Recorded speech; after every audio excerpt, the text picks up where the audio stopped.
بتشجع نادي ايه يا وديع؟ يا رجاله يا رجاله، احنا ممكن نفرط في اي حاجه، اي حاجه، لكن مش ممكن نفرط في الحريه. ايه يا رجاله؟ هتفرطوا فين بالظبط؟ وديع، الرجاله دي مش لابسه بنطلوناتها ليه يا وديع؟ هو الفيلم ده ما فيهوش نسوان يا وديع ولا ايه؟ لا يا باشا، ازاي ده احنا عنينا ليه؟ فين؟ قدم لك الوجه الجديد، حنان. اوبا، اللي هتمثل دور مرات البطل. مين الوحش ده؟ ده الحاج سعيد. انت تعرف ان ابوك كان كده؟ وانما ابوك كان كده. ايوه، فضل يستغبى لحد ما طلع له ديل وبقى حمار. ما شاء الله كبر وبقى حلو هو. اوعوا تكونوا فاكرين البلد سايبه، البلد فيها حكومه. الحكومه دي هي انا. المصريين على ما هو اهم على كرة حسني، لاعب الاهلي بدبي، يقولون سيكون في الاهلي القاهري، يتقدم يسدد ويسجل الجول 1-0 لمنتخب مصر. واو، ربنا انت بتخم، بتعدي على واحده بتضرب بالتاني، انت بتعسان هنا. انا بابا يلا. Guten Nacht, ich liebe dich. Do you speak English? نادي امام ده اللاعب جدو زيدان يعدي يلا. ايوه كده يا وديع، اخيرا فهمت يا وديع. انت فرحان؟ على الطلاق بالثلاثة انت اتخضيه. يا حرامي يا حرامي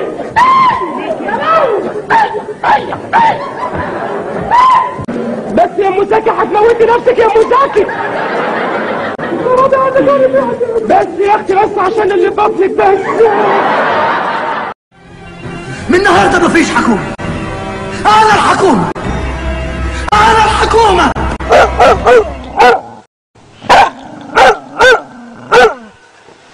لما تيجي تلعبهم يبقى خلي كل اتنين من عندنا يمسكوا واحد من عندهم واحنا نكسب. سمحتوا لي باقتراح يا اخوانا، ايه رايكم لو الاستاذ حسن يعمل لنا شويه احجبه ظريفه يحطوها اللعيبه تحت بطاطهم كده في الماتش زي اخوانا بتوع افريقيا؟ يعني لازم تحت بطاطهم؟ لا مش شرط، كل واحد في المكان اللي يرتاح له.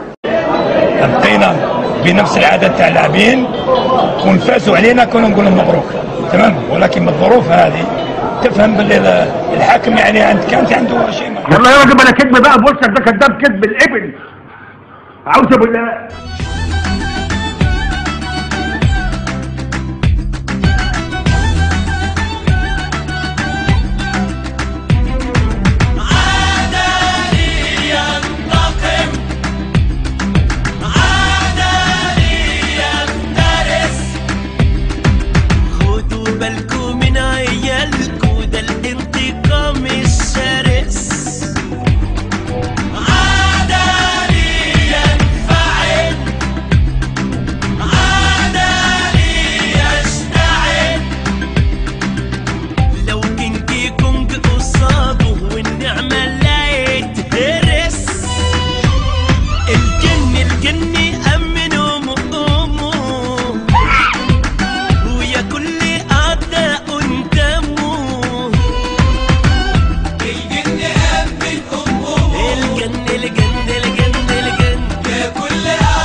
وحش، ده لو قرصك حنش